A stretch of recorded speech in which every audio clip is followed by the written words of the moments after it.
Hey, everybody. Listen, if you're a parent looking for some extra support in raising your kids to know, love, and follow Jesus, boy, oh boy, have we got a great resource for you. Over the next few months, our friends at Christian Parenting are focusing on all the topics that matter to you and your family, from discipling your kids and teaching them good faith habits to helping your kids develop a secure identity in Christ. Christian Parenting is on a mission to help parents just like us and just like you to set aside perfection and grow into the perfectly imperfect parents God created us to be, providing practical resources to help parents instill biblical values, nurture character, and foster a deep relationship with God and their children. They have printed products for kids and adults, digital resources, and podcasts to help us confidently raise the next generation of culture-changing Christians. Subscribe to get free parenting resources each week at christianparenting.org/signup. That's christianparenting.org/signup. Dadville. Yeah. Hi, I'm Dave Barnes. And I'm John McLaughlin. And welcome to Dadville. Dadville is a podcast where we talk about life, love, and the pursuit of awesome dadding. It's funny thoughts and deep talks. So please, enjoy your time here in Dadville and enjoy this episode with Dave and me. John. Look at this, John. Dave. People, I couldn't wade through the people on the street. Yeah. They had gathered. They're clumped. They're in clumps. And the picket signs, when is the next John and Dave? Give us a John and Dave Dadville. Give us a little girl they're so kicked my shin. Yeah, they're supportive, but they're so aggressive. Well, what I tell myself is when you've given the people something that's really high quality. Yeah. And then maybe they aren't getting it as much as they want. Mm-hmm. And they're hitting the withdrawals. So we folks, created the monsters. That's on us. We're just starting this thing by saying sorry. Sorry. We didn't realize welcome, the demand. But also thank you. We didn't realize the demand was through the roof.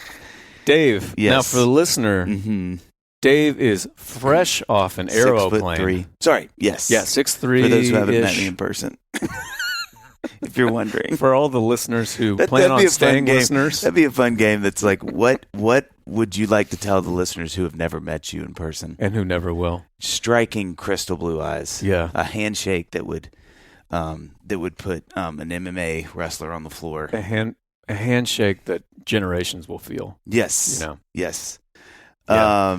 6'2". 6'2" is the perfect height, in my opinion. You think so? I think that maybe 6'1". Maybe 6'1". I was going to say 6'1". You're almost 6 foot, 5, right?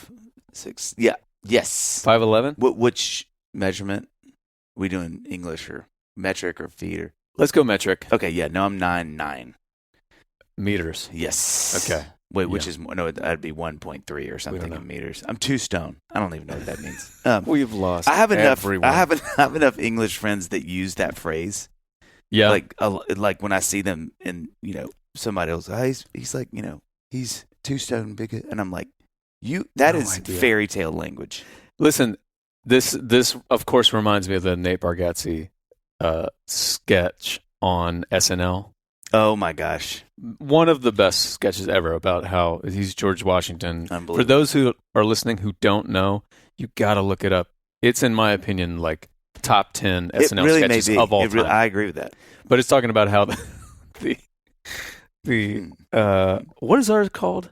There's the metric system and then the standard. Is that what we call it? Whatever. Our system. I want you to hang out on this one by yourself because I don't want to join. And they'll never line up, and they'll never. Yeah. As a runner and cyclist, all the accounts that I follow on Instagram, they're all in kilometers, and I feel dumb because it's like it's never changed. Yeah. Like a 5K is always 3.1 miles. Yeah. Why can't I, at this point, figure out, like when someone says it was 83 kilometers today, I'm like, I don't know what that means. Yeah. I have no clue. The thing that's great is that you could know it and you just choose not to. I know. That's what I respect about you. I'm never more American than in those moments. You're like, you will come to me. Yeah. You want to hear something funny? Chad Scruggs, one of my homies, and now the pastor at Covenant Church, which is a fun thing. I mean, not now, but he's been there a while. But it's weird when your best friends from college is now your Your pastor. Your shepherd. Yeah. That's an interesting posture. Mm-hmm. He's got power now he didn't have then. You're expecting to get, preferential treatment. Yes. Amongst the sheep. Yes. Yeah. I'm at the top. I'm the front of the queue. Mm-hmm. Okay. I got sheep needs, man. But Chad went down. I'm on Strava, the running app, and he was like, "You're driving me crazy with these runs." And I was like, "Why?" He's like, "You're so close to running a 5K. Yes. Just run literally 0.5 more miles. 0.5." He's like, "It drives me crazy when I'm." Well, it's not even 0.5. Well, no, I was 0.05. Yeah. Right? Yeah, that's right. Well said. I mean, it was a joke because I was stopping right at 3, and he's like, "Just run 0.11. That's all you got to do." Yeah. And I was like, "Oh," and I mean, so now just for him, I'm not kidding, because I know every now and then he'll look. I just run like one more block and back, and I'm done. But it was like it made me laugh that it drove him so crazy. He's like, but then I had to understand kilometers. I was like, "You're so close." He's like, "You're basically running a 5K. Just add the extra oomph." That's true. And that's the kind of shepherding that he brings to our church. Yeah, that's intense. He stays on fitness apps. He's really following. He really. It's the diff. I don't know that it's what I want him to be following with me. Yeah, right. But well, you don't get to choose. That's fair. Yeah. Anyway, I don't know how we got down that rabbit hole. We were like 2-3 meters down that rabbit hole. You just got off an aeroplane because you just played some shows. That was really good. That was really good. You're fresh off some shows. Yeah, I'm here. We just got done doing shows in Charlotte and Raleigh. Fun shows. Mm-hmm. I think I've told you, man. I mean, like, people that are listening that are excited that coming to you're these out there. shows, I want y'all to, okay, people who are attending these shows, first of all, thank you. Yeah. Thank you for coming. I mean, especially in North Carolina right now. Oh, my gosh. No joke. It was crazy talking to people, too. Steve, so we stayed in a couple of hotels around Charlotte both nights because we drove back after the show in Raleigh. Oh. So and Charlotte's more western than Raleigh is. Yeah. So it's closer to where everything is going on with these floods. And both, it was not the same hotel. One was right outside of Charlotte. One was probably an hour outside. So we drove, a couple hours last night and then got up and drove a little more this morning to the hotel, to the airport. And both had we're full of first responders. From other states. Yeah. And it was incredible. Steve actually posted this on his account, on his Instagram. Steve Mokler, who's opening, for those who don't know what I'm talking about. Steve posted that he met a woman at the first Holiday Inn. Nope. Dave, what's wrong? It's okay. It's okay. It's okay. I didn't sleep a lot last night. You take all the time you need. Thank you. Steve it's pronounced 4 Seasons. Okay. I'm sorry. We stayed at the Soho House in Charlotte, and at a Hampton Inn there. Yeah. And it was I think a daughter or a son. I didn't meet him. I can't remember, but like, I want to say in their 50s, who had driven and gotten their parents out of Asheville. Yeah. And they were staying, or not even Asheville, is a smaller town than that, and we're just staying at the Hampton Inn. So Steve was like, "What are y'all gonna do?" And they were like, "We don't know." Oh my gosh. So I mean, it's not even like, I don't even know that they were going back somewhere. I think it was just like, we're just gonna hang out here for a couple nights and figure out. It was intense. That is intense. I was thinking when you said that the hotel is full of first responders, if I were you, I would feel so less than. Safe, yeah, I guess. I didn't look at it that way, but I'm like, I'm picturing me like at the breakfast line in the morning and everybody's like suiting up to go out and help. Yeah, people. I'd just gone on a run, which made me look even more selfish. They're like, "Oh, so you can take the energy you could have taken." No, go ahead and take the extra hard-boiled egg. Yeah, you need it. What do you have? Just a flight home? I'm going to expend those 3.11 miles of energy on someone else today. But you do that and you listen to your podcast. And you be selfish, Dave, and just turn off the world. Put your little AirPods in and turn off the world. Yeah. But it was great seeing all those people. They had in Charlotte. They had a couple of places that we went to eat, and they had stuff at the front of the restaurants, like Pampers and. Wipes and baby, all the stuff that they were collecting, which is really cool. But shows were fun. I mean, the crowds, that's where I was going with that. The crowds are like, people that are coming, you guys are ravenous, man. Yeah. It's like getting up on stage, I think more than maybe ever in my career. Really? Yeah, I just feel like the people that we played for this year, about 73,000 people so far, I think, with the gigs. they've just been, every time I come home, Andy's like, how are the shows? I'm like, babe, I don't know if it's like a prank, but it's like I get up. I mean, in Charlotte, people were dancing in the aisles. That's so great. To Nothing Fancy, which Well, feels weird for a speed dance. They were doing the stanky leg, which I was like, it feels inappropriate. But they're going through stuff. It's not like you tour all the time. Yeah. So I'm not surprised by that they would just be so happy that you're So there. all I hear is shame when you say that, and the way you looked at me. Well, but the listener doesn't need to know about that. Jason, edit that part out. They don't need to see behind the scenes of the shame spiral. Oh my gosh. Yeah, but anyway, they were really fun shows. It's been really fun playing for people this year. I just feel like, again, for whatever reason, it just feels like everybody's really pumped to be there, which is always really Now, great. let me ask you, it's kind of an inside baseball question here, because your new record, which is fabulous. Side note, I got a new record player the other day because our record player's been broken forever, and it's ridiculous. I didn't know that. Yeah, and every time I get a test pressing for a new record, because I've got this isn't a merch plug here, but let's go. I I'm wanna go putting there. out a Mood Christmas. So I which, got the by the test way, can I pressing. say I've been begging you to do? Yeah, Haven't I? you have. For years now. Okay, and here we go with the shame. Just something Listen, positive if you come is at turned me, negative. I'm coming for you. Okay, that's how this works. No, I'm really excited about it. But I got the test pressings, and every time I get one, it's embarrassing how long our record player's been out. I have to go. I go over to Drennan's next door, who has an awesome and listen, record player. At David's. Yeah, because you he's got gotta a killer you gotta setup. check it. Yeah. So anyway, I was like, you know what? This time I'm gonna go get a record player so I can just listen to it. Side note, I like A-B'd it with a record that I had in my collection. I did it with Stars Over London. Oh, nice. It was great. But anyway, my question is that record is so great, and it's like, is it tricky pulling off those songs live? Because it is not like you just set a beat, and like if you don't know the song, you could kind of figure it out. Yeah. Like it's some tricky stuff. We play 4 songs from the new album, and it's the 4 that Dustin and I can do really well. Mm-hmm. And there was a lot of thought behind, like, boy, how do we navigate? Because they are, they're pretty production intensive. Yeah. But yeah, they're really great. It's thankfully, they translate really well live. I mean, having Dustin is a cheat code though, because he's just such a mutant of talent. Yeah. But well, it's funny you ask me about that record, because we're having we're having the year anniversary of it. Uh-huh.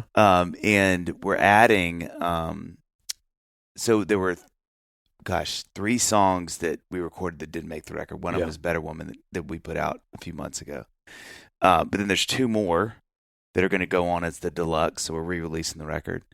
One of those is coming out I don't know when this episode will come out, but it either is coming out or came out October 11th. It's called No Way to Say Goodbye. And then when the album re-releases, which is the 25th, there's another new song called Me Without Us that you had some really helpful thoughts about. And then we're doing demos, which is fun. I've never done that, like using my versions of the song before we had the guys play on them. And I'm really stoked about that because I'm really interested for people to hear that. Yeah, because go ahead. Sorry, I don't know what the common perception would be even of a demo. If like people would even know. Yeah, like, that's fair. But your demos are very, very far along. Like for those listening who don't know, like you can have anything from like you just turn your iPhone on, like voice notes and kind of play guitar and sing along and have like a very rough demo like that, all the way to like what I would say your demos are, which are pretty much fully like you could mix and master your demos and put them out. Well, that's kind. I mean, you're the one who produced this entire record. Yeah. So. I mean, basically, it's not far from like I just take in my demos and the guys play on them, and then that's the record. But say all that to say, there's a version of Stars Over London, which is the way I actually wrote it. That's one of the demos, and I don't know if I ever played that version for you. I don't know. It's super duper different than the Stars Over London that came out on the record. Is it a lot longer? Yeah, it's like a whole song. Okay. as opposed to sort of like a little snippet. Yeah. So, it'll be fun to put those out and just kind of see, what people think or whatever. But they are fun to play live. And then there's enough of them that really translate because I was a little nervous about that too. Like, which ones? I've made that noise too. Goof. Even as I was writing them. Really? I stopped like, how's this going to work? Just every few minutes? Yeah. Making that sound? It's a really good throat clear. Okay. Yeah. So you've been rocking the mic. You've been out. You were out. I've been rocking the mic, David. You saw a million faces and you rocked them all. Mm-hmm. I couldn't help. Yeah. Couldn't help. They're there for the rocking. You can't just rock one. And then I'm looking at 999,999 other faces that are like, what about us? What about us? Or in metric, about 600,000. Sure. Yeah. I think that conversion rate holds up. Yeah, it was great. I'm done with, I just have 4 more shows, starting late November. So it feels like the let's tell everybody where they are. Come on. Well, one's in Nashville, September or November 23rd, I think. Are you Franklin Theater or City Winery? City Winery. Okay. And St. Louis on November 22nd. Then Fort Wayne, Indiana, December 13th. Oh, this is the Christmas shows. We're landing the plane at in Carmel, Indiana. Big show. At the Palladium. Folks, Indiana people and surrounding areas, you got to go see this show. I'm so excited. It's Palladium. It was the highlight of last year. Yeah. So excited. So anyway, yeah, I just finished those. I just got home earlier this week, and it was great. I had a really, really great time. I know we've talked about this so much, so I don't want to keep harping on it, but it just feels good to, like, I've been doing this for so long now. Actually, a friend of Amy and I came out to one of the shows, and we went to college with her, and she had her husband and her 2 kids, and her kids are, like young teens at this point, and they were her son asked me how long I've been playing piano, and I was like, I'm about to turn 42, so I'm almost 38 years. Jeez. And his face was like, that can't be, no, that can't be right. But I've been playing piano for so long now, and it just recently feels good and really comfortable, Really? Yeah, like I feel like I was playing this show in Sellersville, Pennsylvania, and I was just up on stage and like in real time thinking like, I'm having so much fun. I was playing like different things that no one would notice, but they're slightly different. It was just fun. Yeah, that's great. That is great. Hey, Dave. Yeah. Dave. Sorry, who is this? Hello. Sorry. David. Oh, John. I forgot that you're going by David now. Yeah.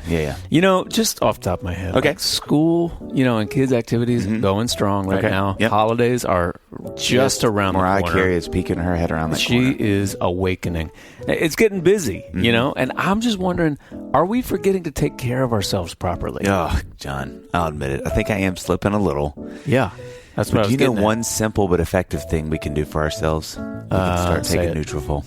Nutrafol. See, I was about to say that. If you would have just been patient, I could have said it with you. We could have said it at the same time. Nope, I'll never do that. Oh, you don't want to do it? Okay. Nutrafol. Dave, I agree. Nutrafol is the number 1, not number 2 or 3. Number 1 dermatologist recommended hair growth supplement with over 1 million people seeing thicker, stronger, faster growing hair with less shedding. Physician formulated with 100% drug-free ingredients, Nutrafol supports healthy hair growth from within by targeting key root causes of thinning, John. Stress, hormones, aging, nutrition, lifestyle, and metabolism through whole body health. You know what else, Dave? With a Nutrafol subscription, building a hair growth routine, it's so simple. It's almost laughable. It almost makes me laugh, but not completely. Yeah. Purchase online, no prescription required, automated deliveries, and free shipping keep you on track. Get results you can run your fingers through. For a limited time, Nutrafol is offering our listeners $10 off your first month subscription and free shipping when you go to Nutrafol.com and enter the promo code DADVILLE. Guys, find out why over 4,500 healthcare professionals and stylists recommend Nutrafol for healthier hair. Nutrafol.com, spelled NUTRAFOL.com. Promo code DAD. You guys, I really liked your rhythm. I couldn't there. stop. I'm going to mess it up, though, when I say that's Nutrafol.com. Promo code DADVILLE. Oh, it's such a clutch off-season pickup, Dave. I was worried we'd bring back the same team. I meant those blackout motorized shades. Blinds.com made it crazy affordable to replace our old blinds. Hard to install? No, it's easy. I installed these and then got some for my mom. She talked to a design consultant for free and scheduled a professional measure and install. Hall of Fame son. They're the #1 online retailer of custom window coverings in the world. Blinds.com is the GOAT. Shop Blinds.com right now and get up to 45% off select styles. Rules and restrictions may apply. Well, that's the thing. You know, I think that's one of the fun things about crowds is like sometimes you do it on your own, you know, where you just kind of find that comfortability and you kind of like just make yourself comfortable no matter what the room feels like. But I think that's been these shows this year have been really tricky because everybody's so revved and they're so fun that I get myself in trouble because I get like really comfortable and I get more chatty than I should probably be. So I start telling stories I don't usually tell or some joke or something. And I have so much fun, but it so is predicated on the crowd energy. For sure. You know, like if I get up there and, you know, everybody's just like, let's go. I'm just like, oh, okay. Well, then it just takes the pressure. You know, it's like you don't feel like you're pulling the train behind you anymore. Yeah. You kind of feel like, oh, this thing's already moving. I just get to enjoy the ride. Yeah. Where, you know, some shows with it's just, you know, room's a little weird or you can just feel like something's just a little off. Totally. You know, you're just kind of and every room, every crowd has their own personality. Every room is a factor every too. City has different personalities, which is really interesting. Like Salt Lake City. It's always crazy in Salt Lake City. Always salty. Salty. It's true. Those salty people. They know how to get salty.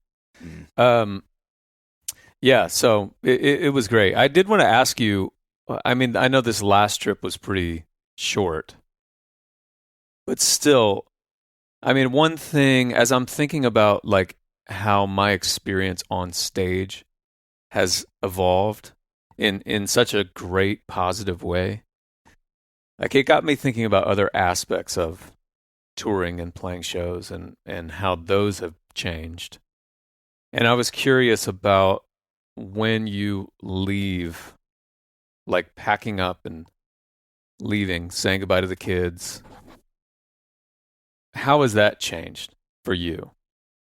Because it's definitely changed for me. I don't know if it's changed from my kids' perspective. I don't know what they would say about it. But the experience of it for me is different now than it was, say, 5 years ago. You know? Yeah. That's how I experience it, not the kids. Man, that's a good question. I just get sad, you know. I think I don't enjoy it. I don't like leaving. And it doesn't mean I don't like playing shows. I just really don't like leaving. And so I'll do these silly things like I purposely won't put the suitcase out until it's time to go. Just things because I just don't. It's like it's not for the kids. For me, it's just like I just don't like thinking about it. But it also is it's harder logistically. I don't think the kids get near as sad as they used to, because their love for me has dwindled so much. Sure. And so there's an obvious disconnect there. No, I think, you know, they're sad in different ways. Yeah. But it just doesn't have that like little girls coming up to you hanging on your leg sad thing. Yeah. It's kind of like, you know, they'll be sad, but it's not. It doesn't have that kind of weight where I'm like, oh gosh, this little sweet thing doesn't know where I'm going, and you know.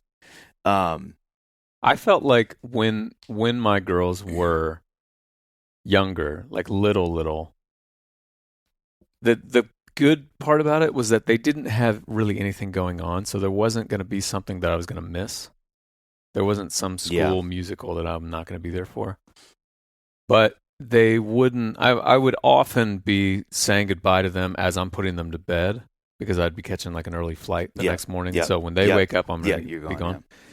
And I would be telling them that I'm going to leave, and especially with Livy being the younger one, like you could just tell that it wasn't tracking. Yeah. which made it so much sadder. I felt like, Yeah. because I know, like, in the morning at some point she's going to wake up and realize that I'm not there, and she's going to be like, "Where's Daddy?" Mm-hmm. Now, mind you, this is not like Amy was leaving. If Amy was leaving, it would register, catastrophic. and she would be throwing a fit. But now it's different because they obviously can understand. I'm leaving. I'm gonna be gone. I'm gonna be back on Tuesday morning or whatever. Like I'm gonna pick you guys up from school on Tuesday, whatever. So they can clock that in their minds, but they often will have something that I am going to miss, which is that makes it so much harder. I mean, I'm always going to dread leaving, like you're saying. I always dread leaving. But when I'm missing soccer games or, I don't know. I was talking with a friend of mine about this the other night, and he was encouraging me that, like, you don't have to be there for every single thing that they do. It's okay that you gotta work. And I definitely am fine on that front. I'm like, I never feel like I'm out on the road and I'm like, this is pointless what I'm doing. Yeah. I never feel that way. But it just, the phase that we're in now, it's just different in that I'm probably gonna miss something. Yeah. And I don't like that because I feel like that's more permanent. It's like there's record of it now. Yeah. This game or like whatever, this performance, that was the one that I wasn't there for, Yeah. There's a weird thing about this that I think, like, it can feel a little selfish, where I wonder if for people who travel sometimes with their jobs, if they're working at a company or something, it's just got a different feel because it's not like, it's like you're working for someone who's sending you somewhere. Yeah. And I think with me, I kind of feel like, well, I chose to book this. Like, I sort of chose to Right. be gone. Which, again, I don't think the kids feel that way, or Annie definitely doesn't. But I think I've just always carried that weird feeling of, like, this is kind of like on me for leaving, Mm-hmm. But on the other side of it, we were actually talking about this on the flight yesterday, Steve and I, or 2 days ago. Like, I wonder too, though, if it's almost easier doing this as a job being on for the kids because there's such empirical data around what I'm doing. Mm-hmm. Like, Daddy's on stage singing to people. Right. Like, I get that. I know exactly what he's doing. Yeah. Like, I've seen him do it. It's really fun. He's good at it. Where I think I was telling Steve, I was like, I just wonder with, like, other kind of jobs if kids struggle more because they're like, what is he doing? Why has he got to be there? Why can't he just do that here? Right. And I don't know if that's true or not, but I just know for us, I think there is potentially a different struggle because it's like, oh, well, I know why he's doing it. They can at least wrap their head Yeah, around it's the like whole people thing. want to go see what he does, and they can't do that here because they live in Pittsburgh, so he goes to Pittsburgh. Yeah. But it is a weird thing to walk through. I think carries a certain amount of weight with it that's bizarre. But I do think it gets a little easier, I assume, for them as we get older. I don't know that it gets easier for me, but Yeah. Yeah. I don't know. That'll be interesting to see. Well, it's funny too because it's like each room feels different. You know what I mean? It's like, we played a room on this tour this year, and it was a cool room, but the dressing room was just like awful. Mm-hmm. And it's like really hard to not sit in these dressing rooms and be like, what am I doing with my life? I mean, I laugh. That is with a Dustin. great point, actually. Well, I laugh with Dustin. I was like, how many men do you know that are 46 that sit in a room like this for their job? Yeah. I mean, one of these places was like, it's like a club, and it's just like, who knows what's happened in this room? It's such a great point. And like what kind of things have been ingested, and I'm just like, God, I don't know, man. This is now. Granted, we only played like one or two of those. Yeah. And I don't really play those much, and I probably won't again. But there are these little sort of dark nights of the soul for me every now and then. And we had one of those not long ago, where it was a theater, and the theater was great, but it was just like the most nondescript green room, and it's just kind of sad and fluorescent lighting, and you're sitting there for 3 or 4 hours. Yeah. And I'm just like, I mean, there are worse jobs. I'm not at all complaining about it, but it's a mind tweak. It's like, no, I think that I've never actually thought about that specifically. That like the room is one thing, but where the green room You where spend you're 90% of your time at that venue in that room. yeah, you're just sitting there waiting. Yeah. You've been done with sound check since 4:30. Yeah. Doors open at 7:30. You're on at 8:45. Yeah. Yeah, you're sitting there just waiting. I do remember. I mean, early on, I'm sure you're the same way. Like early in my career, my band and I are playing. We're playing anywhere. Yeah. And we're playing lots of like dive Yeah. clubs and Yeah. you know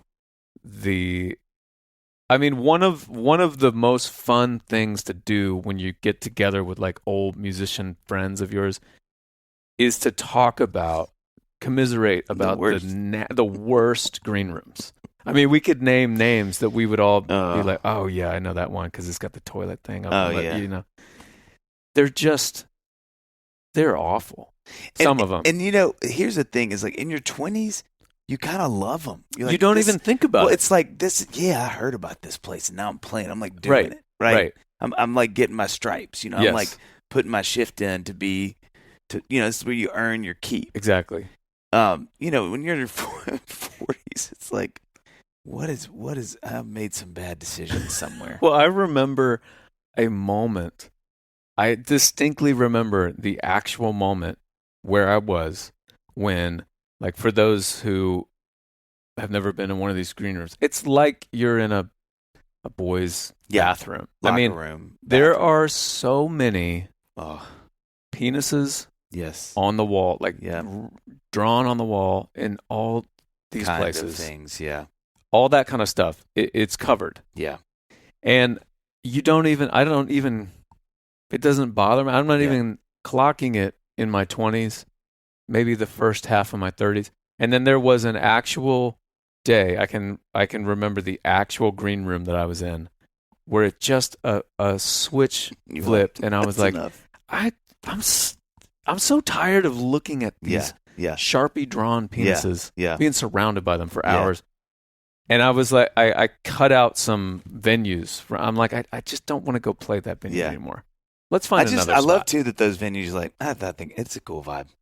Yeah, let's leave them up. It's a losing battle, probably. Yeah, they're like it's like me in my yard. It's like, let's just let nature do its thing. That's exactly what they say. just give them a Sharpie and let nature do its thing. We can't keep painting. Oh my gosh.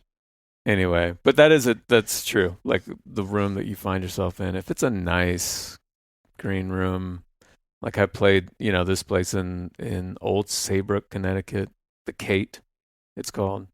It's a like PAC, Performing Arts Center. Yeah. It's a great backstage. You feel it feels more legit, Yeah, those we were talking about this yesterday too. Those opening those shows for Lady A last year, we played a bunch of really old performing arts centers, and those they're the best. They're so cool and so weird and so old.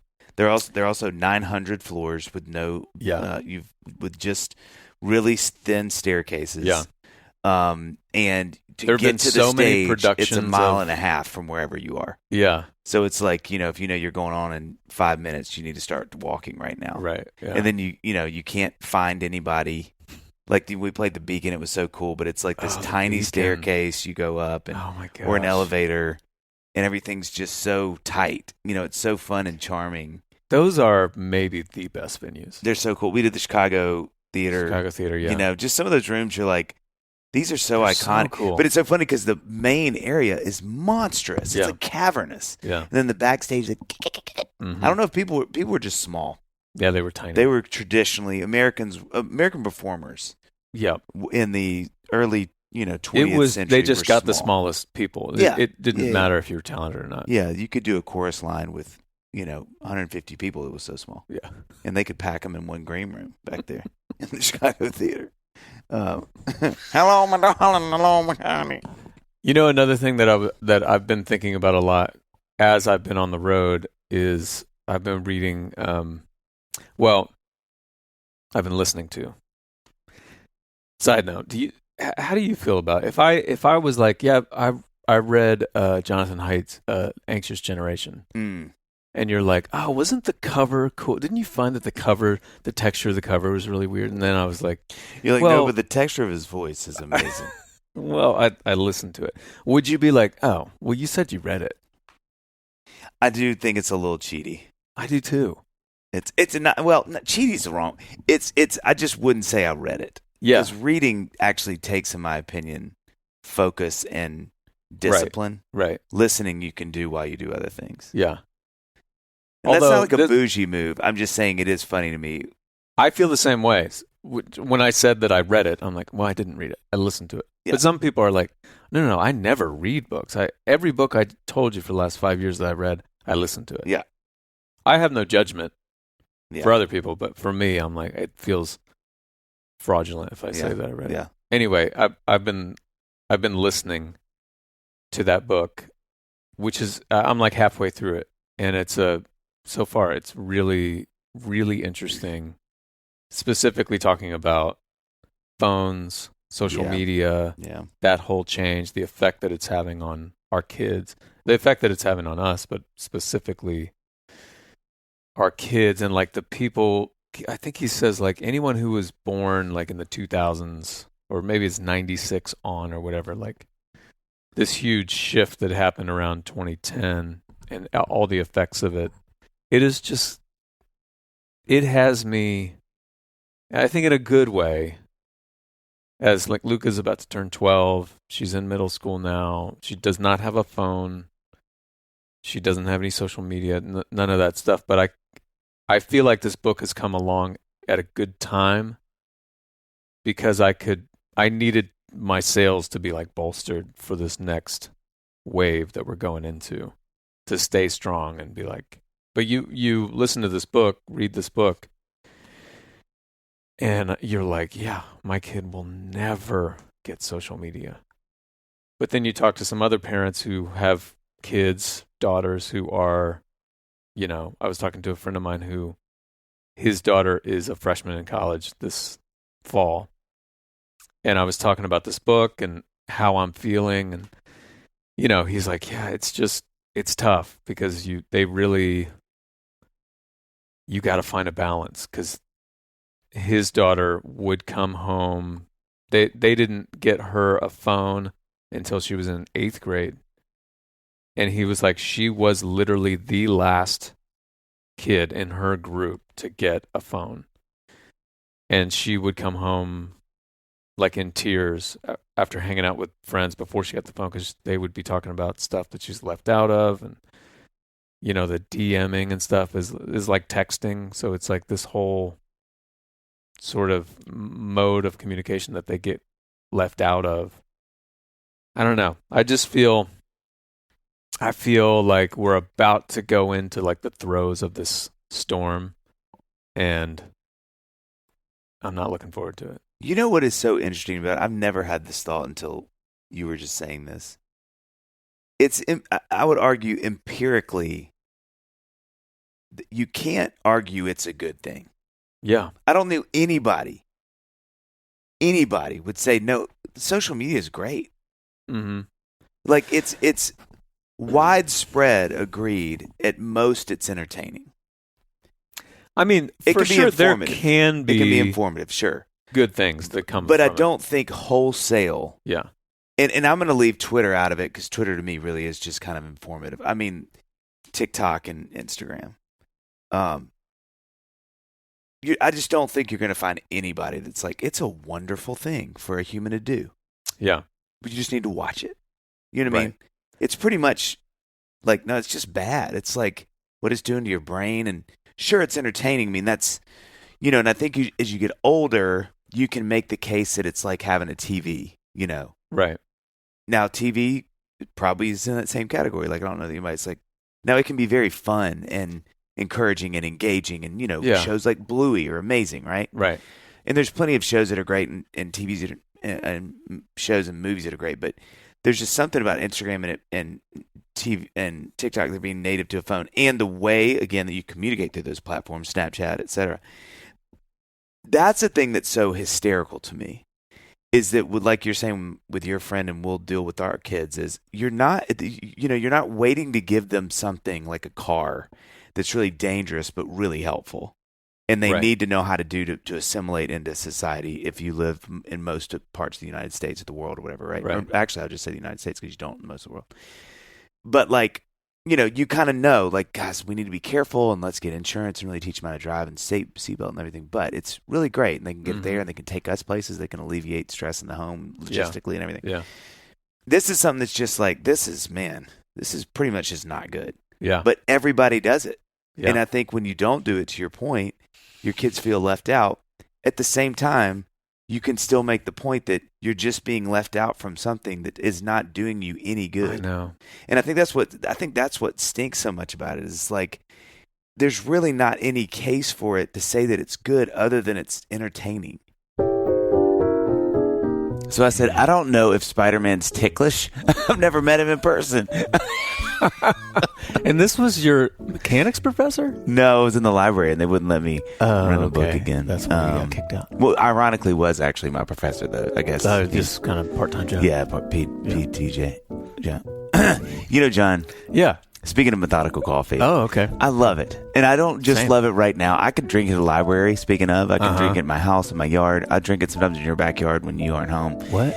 I can drink it year-round. But this time of year, it just hits different. Yeah. It's perfect coffee drinking weather right now, John. I 1,000% agree. Yeah. You know what, Dave? Yeah. Listen to this, okay. listener. Okay. That's methodical coffee You can right tell there. that's methodical. You can tell. Yeah. I love methodical coffee on a crisp fall morning. You know what I mean? Yeah. Methodical has craft coffee and tea for everybody. One. Roasted, blended, brewed, served, and perfected by coffee and tea aficionados everywhere. And Methodical has resolved the headache of having to do too little or too much coffee from your traditional time-based coffee subscription. With Methodical, you can subscribe by usage. Another thing is you can receive a free smart scale that tracks your coffee consumption and triggers your next order right at the perfect time. Yeah. So you always have the right amount of coffee on hand, worry-free. But, I mean, just what a gift Stop to us. worrying. It's not even Christmas yet, John. Right? And Methodical gives and gives. And gives. gives. Best part is you can receive 20% off your first bag and 10% off all subsequent bags with no code needed when you try the free smart scale. Dave, as you know, we also have our very own Dadville blend. It's filled with hints. Not too much, but just hints of chocolate, your grams, your brown sugars. Yeah. And it gets us going every fall morning. That's right. Methodical is on a mission to connect people to the beauty of life through coffee experiences for people like you. Methodical has been, what have they been doing, John? I mean, they've been hosting. And what else? But also roasting. It's a classic case of the host and roast, which was what we did a lot in the fraternity that I didn't join, and that's why I didn't end up staying there, John. That's just a true story. Yeah. And that's been, how long? Do you know how long they've been doing Since that? 2015. 2015. Can you believe that? That's amazing. Let me talk about their website, because if you go to their website, you're going to find brew guides that'll teach you how to turn your coffee brewing chore into a beloved ritual. Receive 20% off Are your you first sure it's bag. 20, John? That feels like 15 too much. You hear it and you're like, that must be a typo. Let me tell you this: 20% Good off gracious. your first bag and 10% off all subsequent bags. That just means now you've bags spent time after. in a library. You know that subsequent That's means what I told 'em. all the bags after what I that. told No code needed. Yeah. Craft a cuppy. Craft a cuppy. That's what they call it in Australia. Uh-huh. We have a huge demo there. So I'm going to say it for both Americans and Australians. Craft a cuppy for Americans. Craft a cup. You'll love with Methodical coffee. Do it. Run.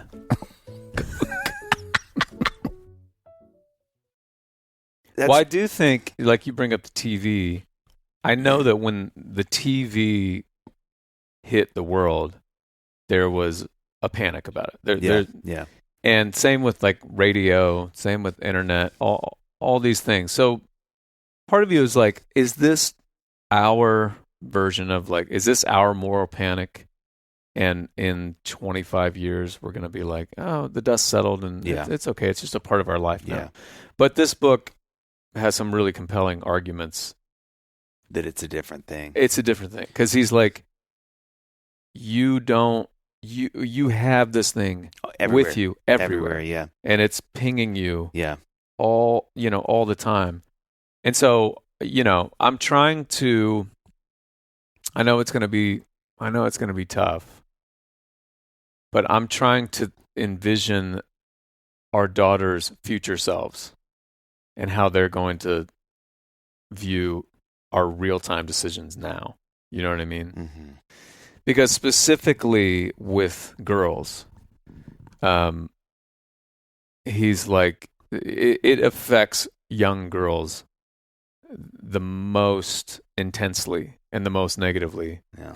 And so, I mean, really, you listen to this book and it really, it bolsters you in a great way.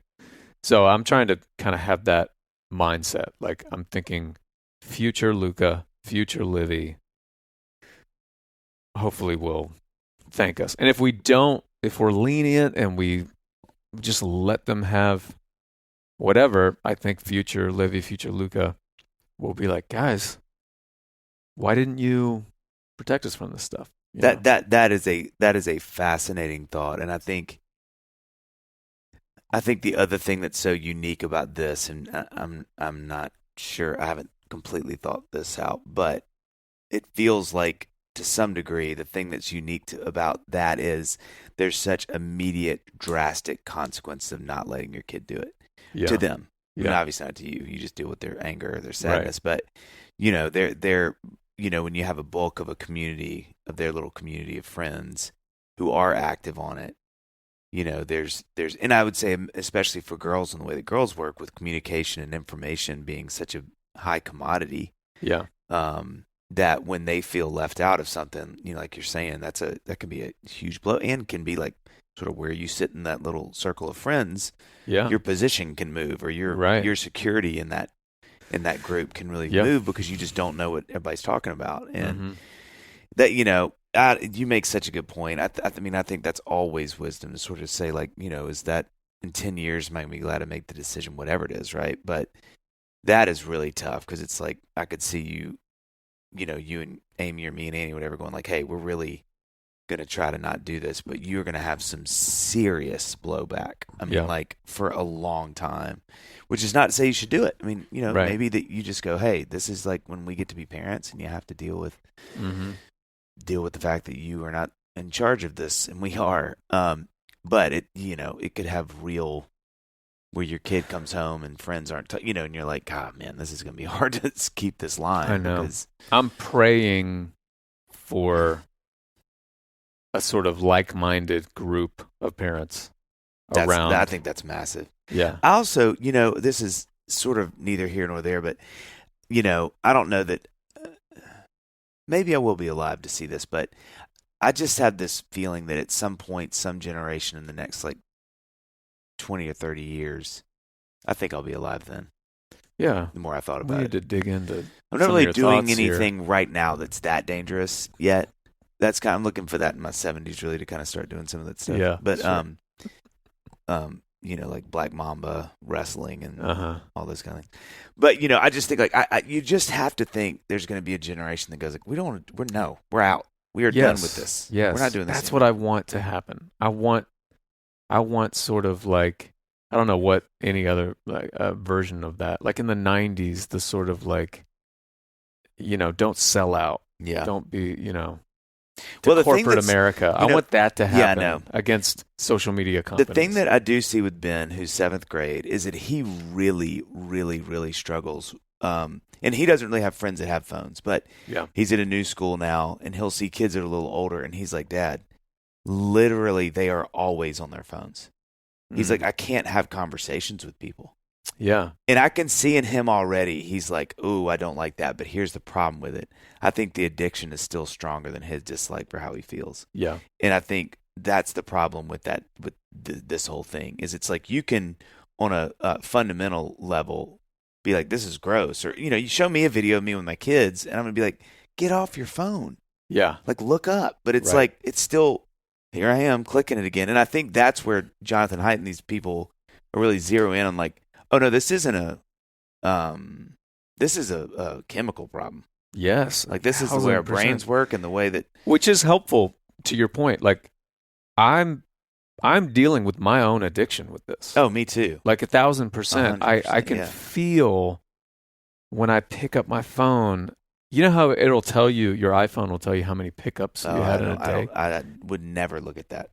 And you're like, I want to pick up my phone, and I want a dopamine thing. I want to check my email, because what if I have an email that would like $100,000, something like, some so-and-so is going to cut your song.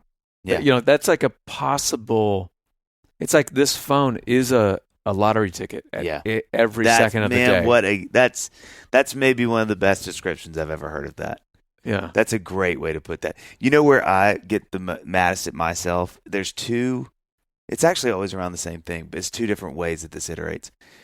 When I'm watching, like if there's an Arsenal game on, I'm always on Twitter and my friends are texting me. So Twitter is like, because I'm always curious what pundits are saying about what just happened. Yeah. So like, it wasn't a foul. It wasn't a foul. It was a foul. Yeah.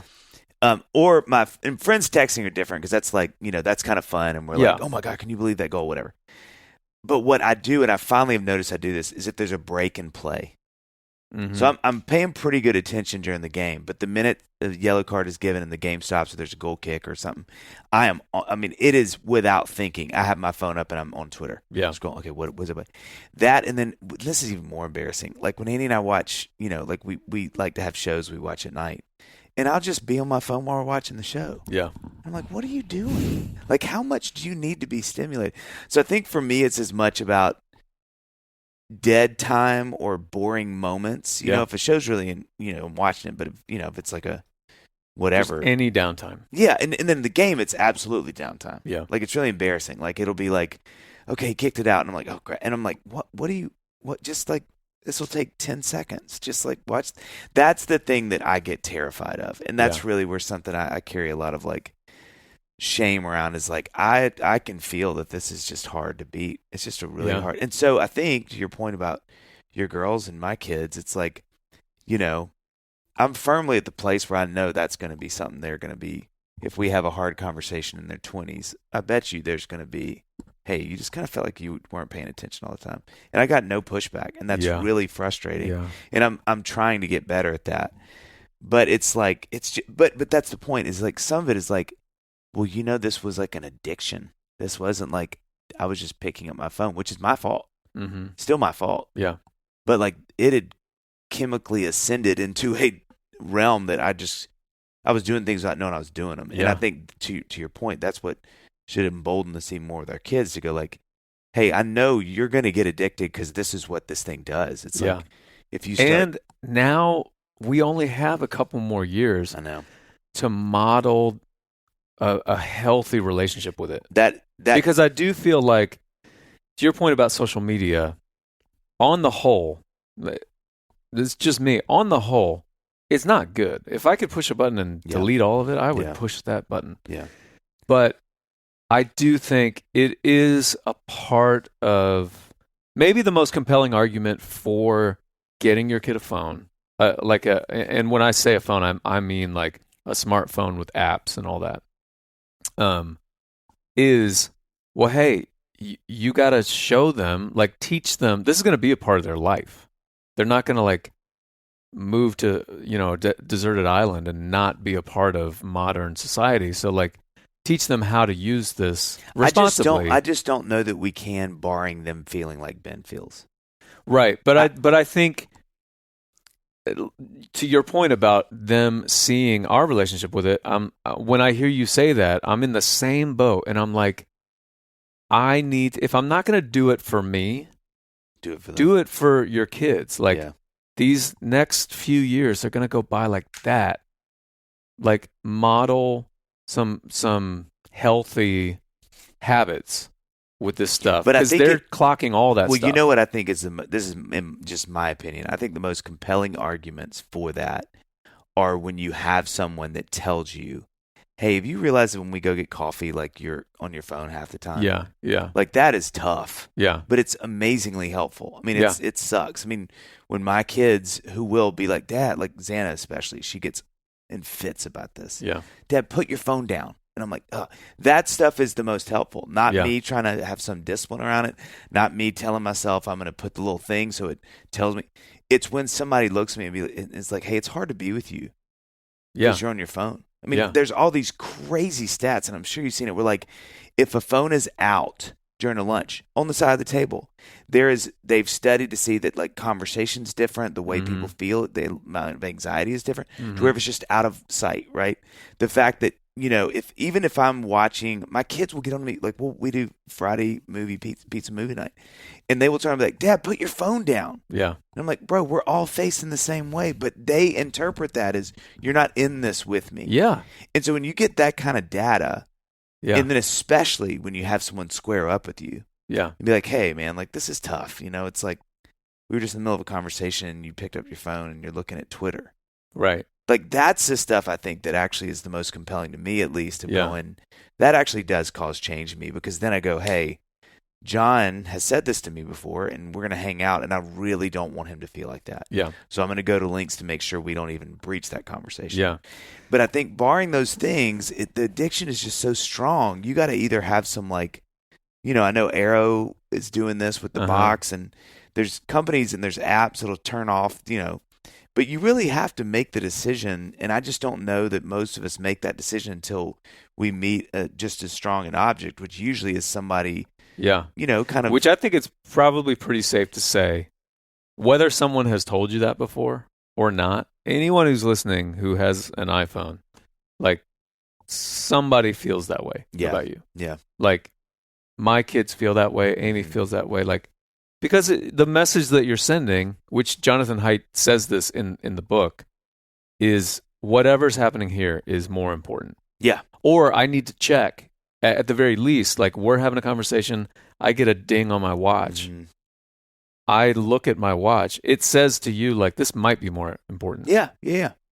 And he's Yeah. like, that's the message that they are getting, that these young kids are giving to each other over and over and over again. They just can't help it. And and when Ben will confide in me, it just breaks my little heart. And I know that he's not above that. He'll probably do it whenever he does get a phone. I hope that's a million years now. But Right. he's going to struggle with that like anybody does. But just hearing him say that, I'm like, man, that's that generation, especially. You were talking about what scares you, and I'm sure he's talking about this in the book. But, like, our generation did that, but we didn't get introduced to that until we were in our, like, 20s, basically. you Yeah. know? I mean, I was So- going to college when I got my So there first wasn't phone. a formative years of our being Exactly. a human Exactly. where we're used to interrupted attention all the time. Yeah. And I grieve for Ben, because this is his first interaction with the world, where he's going like, oh yeah, I'll just walk in a room, people don't even know I walked in. Like, Yeah. my friends don't. Yeah. Or we'll be in the middle of a conversation, somebody just picks up, and for the next 5 minutes, and I'm just sitting by him on the bleachers before school starts, just like twiddling my thumbs. Yeah. Or I'm looking at it with them because I want to participate in whatever they're watching. Right. And that's the stuff where I'm like, that's a scary. You said it well too. I've thought about that a lot more in the last few weeks. Like, how do I model this well? Which I've botched it so far. But I'm like, I'd love to try to be a little more intentional in trying to help them understand, like, what that does look like. Yeah. I mean, it's so embarrassing. Like, whenever the kids will shoot videos of us around the house, and then it'll cut to me, and I'm like staring at my phone. I'm like, I want to slap that guy. Like, Yeah. get off the phone. I just, the way that I am thinking of it now is like, the phone's going to win.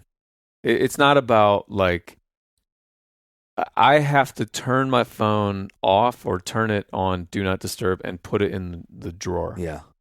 and walk away from the drawer. Because if it's on me, Yeah. it's gonna win.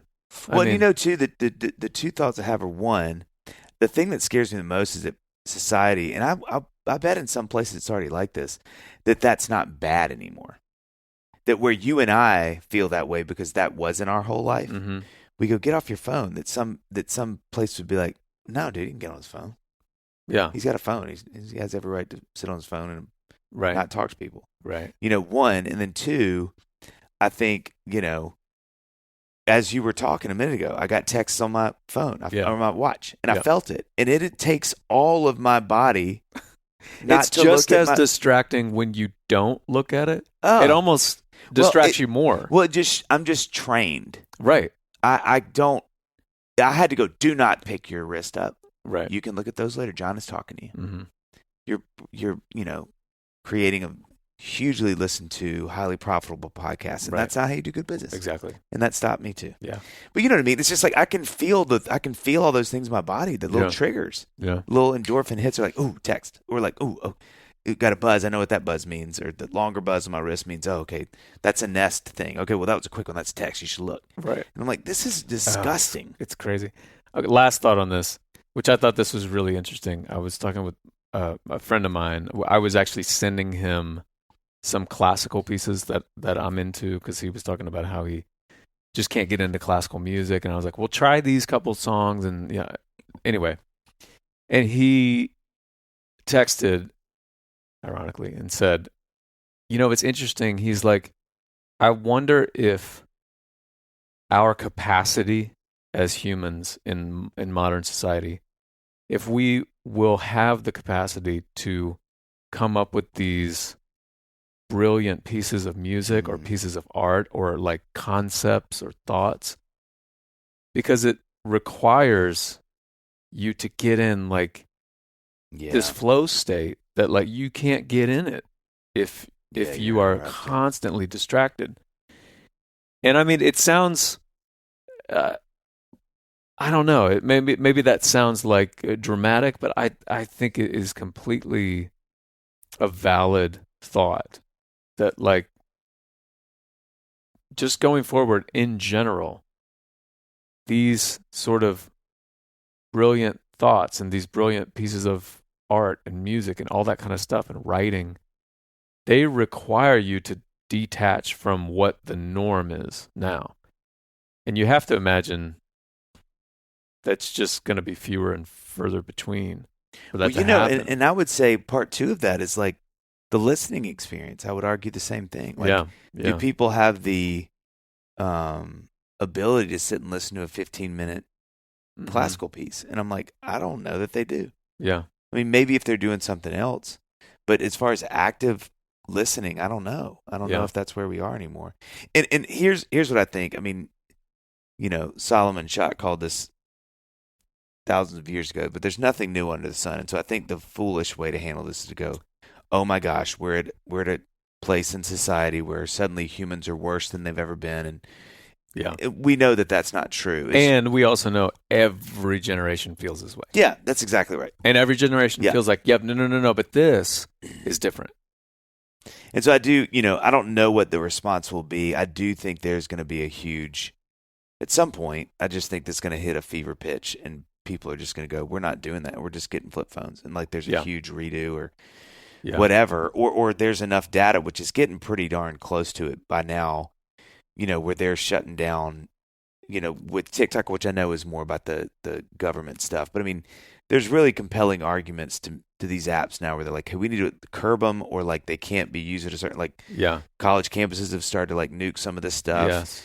And you just think at some point there's going to be enough data, and I know there's huge money on the other side of it for companies, but that there's going to be some kind of reform. And I just think people in general are just going to get so tired of it. They're like, we're not doing it. Like our family just doesn't have this. And and if there's enough, candidly, pain is always what causes those things. And I think it's going to be enough sadness or disconnection or whatever that causes that. And that's, that sadly gives me hope. No, I think you're right. But I don't, agree with that. I just don't know.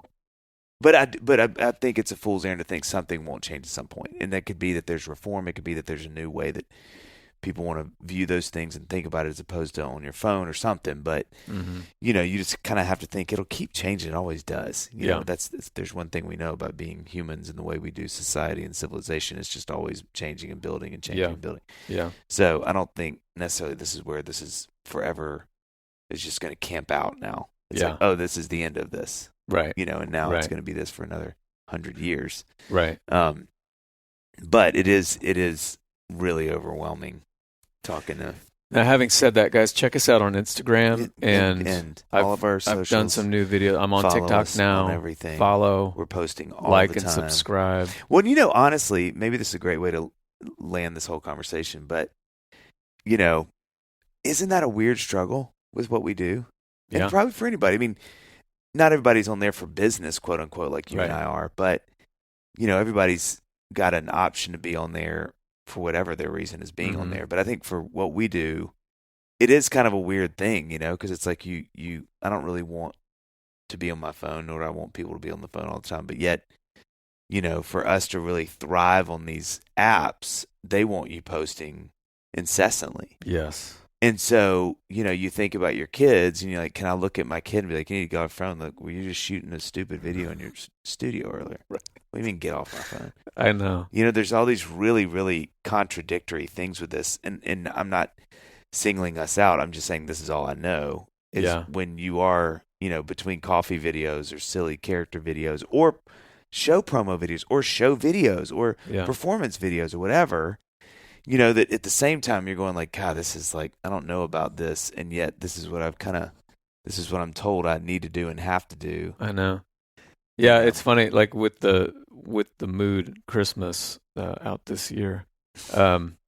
It's funny because by the very nature of that music specifically is the antithesis almost of the medium in which I have to tell people that it exists. Yeah. Do you know what I mean? Oh yeah. It's such a weird, it's a really convoluted situation. And again, sadly really is how a lot of information gets shared. And so I think like these shows I have in November in Texas that are I'm really excited about, and I'd love for people to come to them. The links are in the show notes. It's like I've realized that if I don't tell people about those shows, and you guys are thinking what shows, and I'll tell you, it's 7th, 8th, and 9th of November in Dallas, Austin, and Houston. Yeah. Or my Christmas shows that I've got coming. But, seriously, you're like, if I don't do that, I take a hit. People don't know. Yeah. Because that is where people find out about a lot of that stuff. So anyway. Yeah. We're not going to solve it today, though. We got close. We got so close. We got probably closer than anyone else. Well, I'd say a couple meters at least away from. Which is, gosh, that's feet away from just being a kilometer. That's new. If my math is correct. Numerous feet that we don't know exactly.